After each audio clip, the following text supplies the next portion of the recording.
Let's talk about ponies. Specifically, My Little Pony. I'm not someone who watches a lot of TV, so I didn't know about the remake of this show until I saw the trailer for MLP's first movie. My impression? It was a colorful, hyperkinetic, kid-friendly, fun for the whole family cartoon, set to pop music. I've grown up watching cartoons and I admit, begrudgingly, this looked interesting, even if the target audience was aimed at little girls. I'm so nervous I know! You do realize that's not a real word, right? And then she killed it for me. I've seen enough stupid characters in various media to learn to loathe them when they show up, and this pink airhead soured it for me. I did like the redneck pony, but not enough to save my first impression. I moved on and forgot all about it. So, what drew me back into it? I can thank my brother for that. He's an amateur writer and was interested in the show a long time before he saw the trailer. He liked it and began watching it, and started coming up with ideas for stories featuring the land of Equestria and the characters that lived there. I found out about it when he started using me as a sounding board for his ideas. In my never-to-be humble opinion, he has a talent for creating interesting stories, but I kept running into a problem when I tried to help. Mainly, I didn't know what he was talking about. Working our way through the details of his original characters wasn't a problem, but getting them to mesh up with the world of My Little Pony, that would require some first-hand knowledge. I like helping my brother with his ideas, but to help him this time, I would have to break down and watch a little girl show. So I did. Which brings us to our first episode, Friendship is Magic, Part 1. Being a fan of cartoons my whole life, MLP is a pleasure to watch. The artwork and the animation is some of the best I've seen in a long time. But what I like the most, what really impresses me, is the writing and the characters.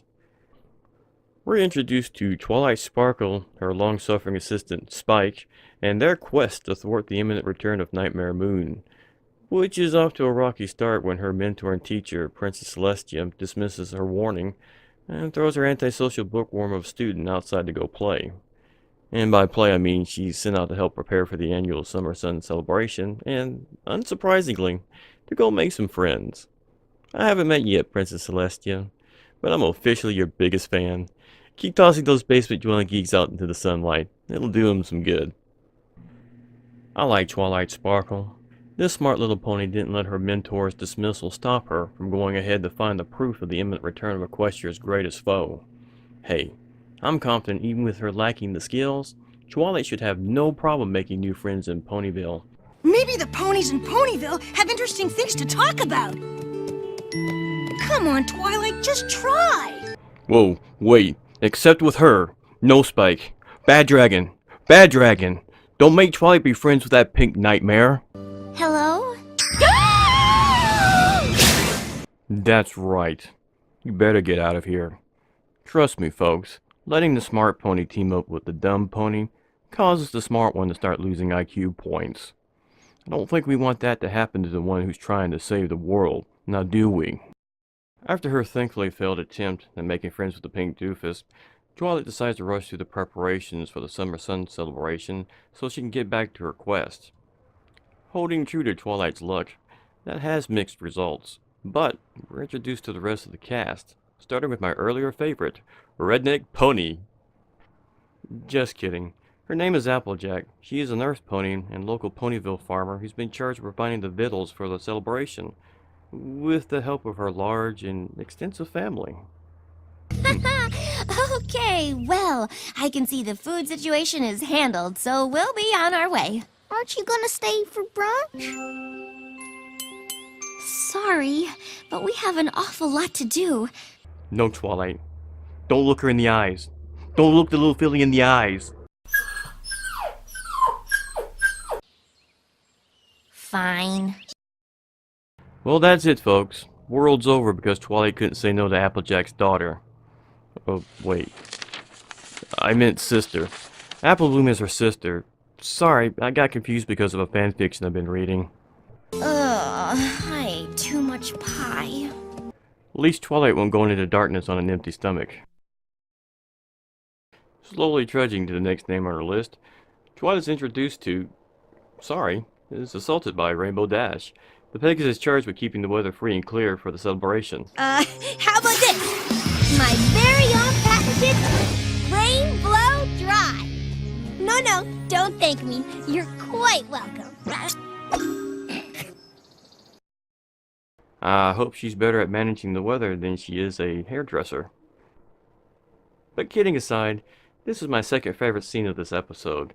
It's entertaining to watch the gags and the interaction between the cocky Daredevil and the uptight Twilight. Nope, this is why I like this series. It knows how to make these characters endearing to the viewer. After befriending the jaw-dropping awesomeness that is Rainbow Dash, Twilight, Puffy, and companion Dragon trot onwards to check up on the decorations. And here we meet... well, let's let her make the introduction. No.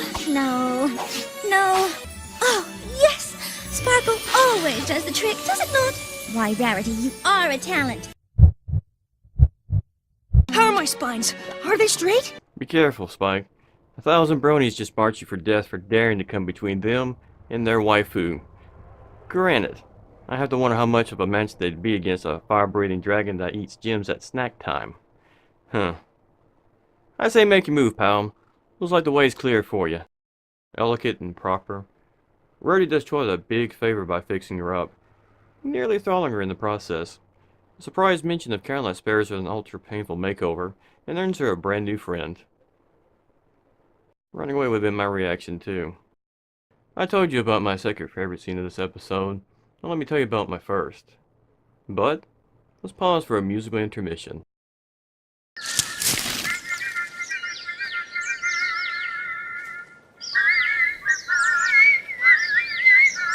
Oh my. Stop please, everyone. Excuse me, sir. I mean, no offense, but your rhythm is just a teeny tiny bit off.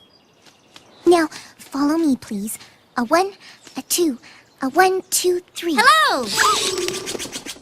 Oh my, I'm so sorry. I didn't mean to frighten your birds. I'm just here to check up on the music, and it's sounding beautiful.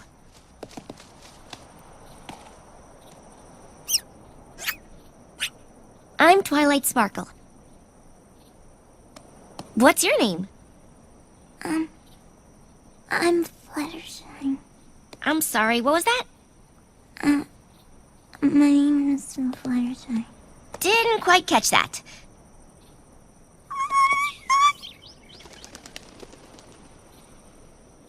Adorable. This is the scene that sealed the deal for me. The one that turned me from being a scoffer into a true fan. I can honestly relate to poor Fluttershy. That rush of awkward feelings when you're meeting a new person for the first time. That quiet desire for the new person to go away and leave you alone. Born from that unreasonable, unknowable fear that afflicts most shy people. Thankfully, she quickly warms up to Twilight when she realizes A baby dragon! it appears Fluttershy is an animal lover, and she quickly overcomes her shyness for a chance to meet Spike, earning Twilight one more friend in Ponyville. Much to her frustration. With preparations for the Summer Sun celebration complete, Twilight ditches the dragon fangirl and seeks shelter in her home away from home, the Golden Oaks Library. Free from the happy, brindley podunks of Ponyville, now there's nothing to stop our antisocial heroine from delving into the secrets of the elements of harmony and putting a stop to the return of Nightmare Moon. Surprise! Really, Twilight? She broke into your house and surprised you, blasted her with a fireball and claimed self-defense. No jury in the world will convict you. Just to show that fate is carrying a grudge against her, the entire town of Ponyville and her brand new friends have come out to welcome Twilight to their happy little community. And she does what any battered, thwarted, and annoyed pony would do. She ditches the corn-shucking morons and goes up to her room to pout. Ladies and gentlemen, our hero. Okay. I'll cut Twilight some slack. All her life, all she's ever had was her books, Spike, and her mentor. Meeting new people who genuinely wanted to be her friend is a new experience for her, one you can't learn from any book but by doing, which can be hard if you never learned how in the first place. Now, add to the fact she's trying to thwart the return of an ancient evil that even her mentor dismissed as an old pony's tale, and you have what is the worst day in the life of Twilight Sparkle. Legend has it that on the longest day of the 1000th year, the stars will aid in her escape, and she will bring about everlasting night. I hope the princess was right. I hope it really is just an old pony tale. No such luck, my little pony. At the moment of the Summer Sun celebration, all of Twilight's fears are realized as the dreaded legend of old finally makes her grand entrance. That evil mare in the moon, Nightmare Moon. As far as villains go, I found Nightmare Moon to be really impressive. A black pony that is one part Pegasus and one part unicorn, standing so tall that she dwarfs all the ponies gathered in the hall, her mane and tail twinkling like the nighttime sky, gazing at her victims with those green serpentine eyes. She is hands down one of the most impressive looking characters in this episode. After 1,000 years of imprisonment on an airless planetoid, being pelted in the face by asteroids, Nightmare Moon is back with a vengeance, and she is quick to promise Twilight and company that today was going to be their last, as she resumes her mad scheme to plunge the entire world into eternal darkness, leaving our Twilight Sparkle to look on helplessly. That ends episode 1. How does Twilight deal with the horror of Nightmare Moon? Well, you probably already know since this episode's been out for several years now. But if you enjoyed this video, I'd ask you to come back and watch when I review Friendship is Magic, Part 2. Now that that's done, time to get to the question that all of you have been wondering. Who the heck is this guy and what's with the dark room? To answer the second question is to lend that air of mystery, to tease you along before the big reveal. To answer the first question, tune in next time when I reveal to the world that... I'm just kidding. My name is... freaking bright light. My name is Revenant Pony, and I'm a reviewer, commentator, and comedian. Alright, I hope you enjoyed this video and it leaves you wanting more. Like it, subscribe to it, and share that link with everyone looking to be entertained. Thanks for watching, and I'll see you next time.